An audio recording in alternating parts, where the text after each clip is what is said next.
welcome back to Grow Your Own Garden. We're going to be teaching you French knots and brick stitch, which is a stepping stone for fanning stitch. So we're going to be teaching you some satin stitches the next class. We're going to be working towards making a fanned satin stitch to add in some depth and colour into your flowers. We're going to be starting off with brick stitch, and we're going to show you this setup. The setup of the stitch is a little bit different than all the other stitches we've learnt. We're going to, with the red, that's a setup stitch. So we're going long, short, long, short, long, short, long. And each stitch from then on, after the setup, is the same length stitch. And so this varies the stitch length and creates a block pattern so that we can continue to fill our image.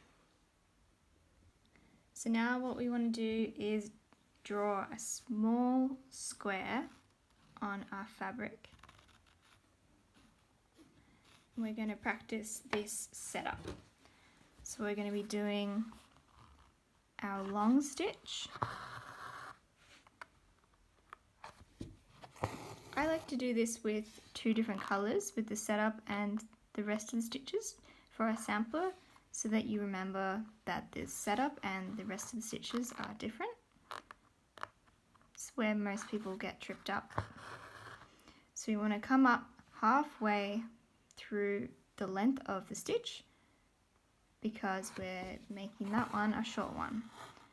And we don't want any gaps in between the stitches. And now I'm coming up to do a long stitch.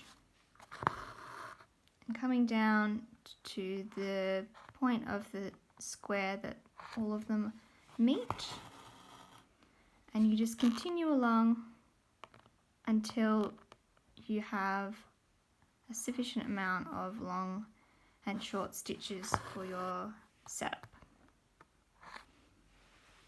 Now I've made my long and short stitches all the way across, and I've cast off.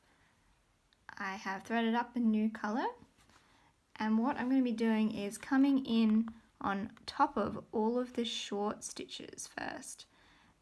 And whatever length was the long stitch, that's the stitch length that you're going to continue with. So I just come up and then I move across to the next shorter stitch.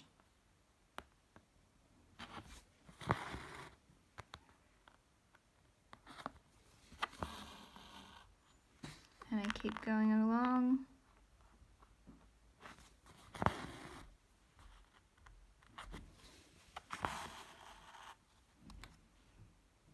So now I've finished my first layer of my long stitches.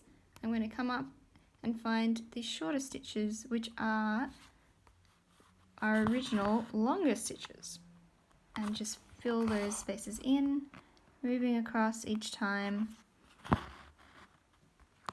to fill in those gaps. And you want to be coming up right on top of your stitches below. You don't want any sort of gap, unless you want that to be a look, but generally we want a nice solid piece.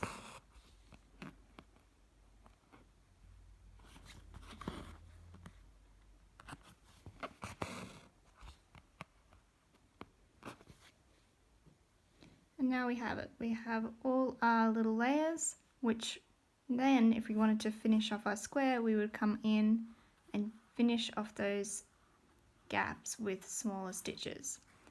Next class, we're going to be teaching you how to do this, and we're going to be teaching you how to fan it out to create different shapes. But this is a really good tutorial to watch before the class. Now we're going to be doing French knots. It's really important that you follow along with the hand movements and whether or not I'm using the terminology of dominant or non-dominant hand. So what we do is we come up like normal. With your non-dominant hand, you hold the thread about 5 centimeters away from the fabric, and we're creating a tension that is going to be consistent throughout the entire stitch. With your dominant hand, come and make a cross, which you hold very steady and you wrap with your non-dominant hand 2 or 3 times around the needle. You can test your tension by moving the needle up and down. It shouldn't be restrictive and it shouldn't be unraveling. That's the way you know that your tension is correct. So now what we want to do is pierce through just next to where we came up, push down the wraps, keeping that tension with your non-dominant hand. You can release with your dominant hand the needle and then come underneath to pull through the needle, keeping that tension with your non-dominant hand the whole time until just very end. And then we create a tiny little knot that looks a lot like a rose. Thanks for watching and following. We'll see you in class.